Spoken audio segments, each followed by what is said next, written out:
Hello, everyone, and welcome to another episode of Life, Love, and Makeup. I do want to say thank you guys so much for staying tuned and rocking in with me. I know I promised that I will be able to drop a video every Sunday. However, life has been rough and things just couldn't get done. As my lovely work wife would say, those retro J's, aka retrograde, have been showing out. And it has been showing out in the worst way. I mean, worse than little Billy in Walmart trying to get his toy and his mama's not having it. Like, it's been terrible, you guys. Like, oh, I just can't even go into words how bad it is. But with that, it brings me to my next topic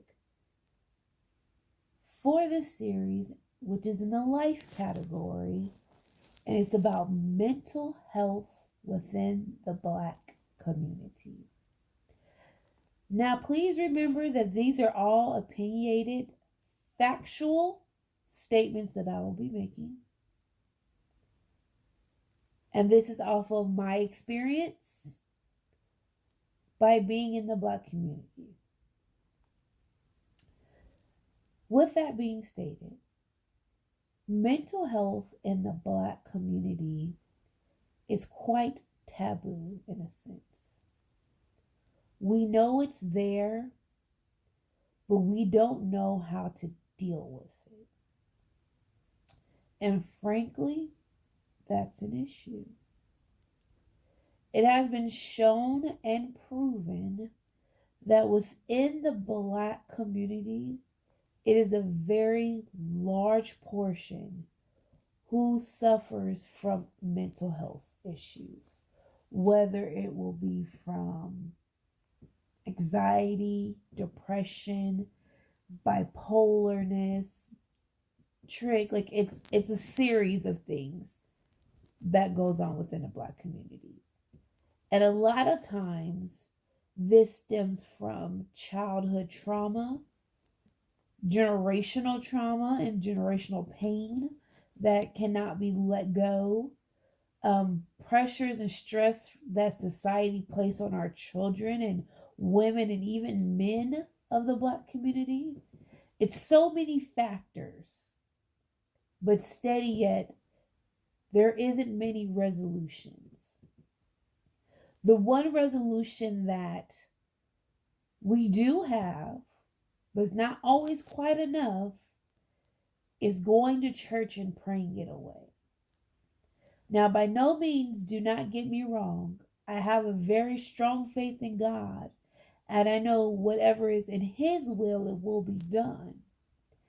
However, the Bible also says faith without work is dead. And there is no way that you can tell me that my God did not help create someone to be so smart to where they can listen to my issues so that I can feel better. I feel like that everyone should see a therapist. Even if it's sporadic visits or you go continuously, everyone needs a therapist. By the time you can talk to the time that you're using a walker, everyone should see a therapist. I think it's so important for people to see therapists because sometimes you need to be in a place to where you can fully express yourself with no judgment and no biasness. Because we all have those friends that like to sit there and tell you, oh, you're just being dramatic. It's not that serious. Suck it up, buttercup. And blah, blah, blah, blah, blah, blah, blah. We don't need to hear all that. We need to hear resolutions. We need to have someone speak life into us because we give so much of ourselves to others. So tell me something that you know what, Shirley? I know that you're going through something, but I guarantee you're going to make it through. There is going to be a light at the end of your tunnel. As simple as that sounds, it's such a powerful statement. Even more with having mental health issues and or sickness, however you want to categorize it, it's important that you take care of yourself as well. That includes the simple things as actually eating and sleeping properly, having a proper workout routine to help decrease your stress levels, meditating, journaling, which I found out really helps me when I journal. Even if you're just rambling on and it doesn't make any sense to anyone else, as long as the thoughts connect with you and you get those emotions and your feelings out one way or another, it's important that it's done. And the reason why I brought this topic up is because having anxiety myself, many times I have been told, especially within this last few weeks, that I overthink too much, that I'm too complex, that I make things more seriously than it has to be.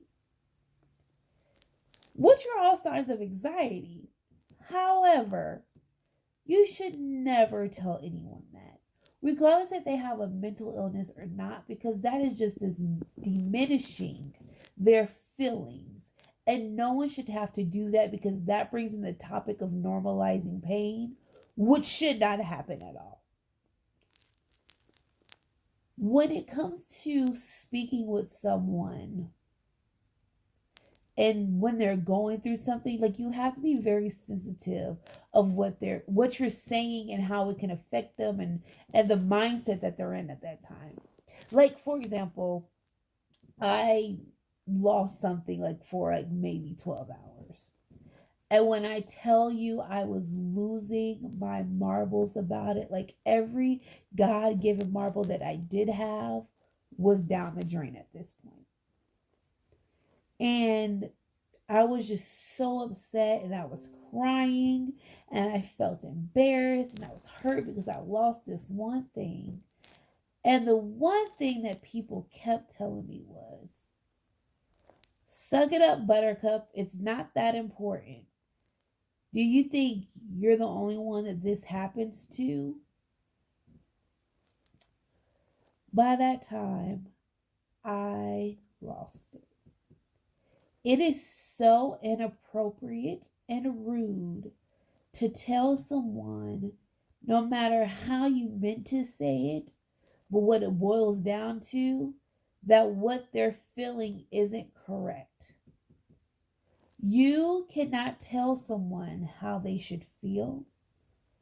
You really can't even tell someone how they can act. Now, you can kind of, address the fact that they are irrationally acting out. You can address that, but it's a way to address it. Try to know and understand why said person reacted the way they did to an action versus just pointing the finger, because that's just going to cause you a whole nother issue.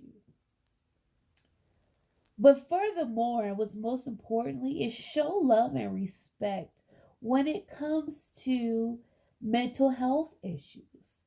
Like, for example, let's take the artist Summer Walker, for example. Summer has been stating on many occasions how she suffered from social anxiety. I mean, the girl, it still seems like a baby to me. And she went from being literally a janitor or housekeeper to an overnight success without any adjustments, without any training or anything. So not only do you now have millions of people knowing your name, but they're now judging you, what you do, what you wear, the music that you deliver. Like, do you know how powerful that is and how scary it could be to someone? So back to the statement. Summer Walker had actually canceled a few of her dates tour dates because of her social anxiety. She just couldn't take it, and it was just a little too much for her. She's like, you know what? My mental health is more important. I can't do it. And then the Soul Train Awards come on, and she is just so socially awkward while she is on stage. And instead of the Black community rallying in and showing support, they dogged the mess out of her. I mean, they dogged that poor girl so bad that I'll be surprised if she ever sings a song ever again. Like, it was just so bad how they did that poor girl. Now, I know that people are always going to have their opinions. And sometimes people need to toughen up, and that includes me as well. But people really need to watch the things that they say and how they address people. Like, really think about Summer Walker and all that she goes through. Like, seriously, overnight success, and now I have millions of people just judging me out of nowhere. It's just so wrong and so painful in so many ways. I guess everything, like with everything that I just stated and what I'm trying to say, is that mental illness and health issues are real, and they need to be taken seriously, and not just of people having behavior issues or overthinking or being overly emotional or even antisocial, which I still feel like could possibly be a mental illness, but that's a whole nother thing for another day as well.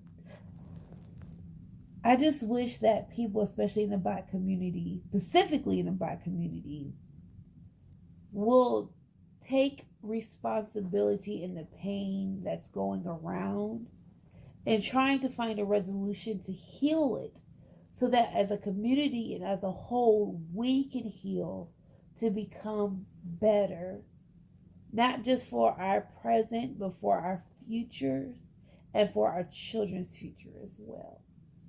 Because the only way that we can succeed is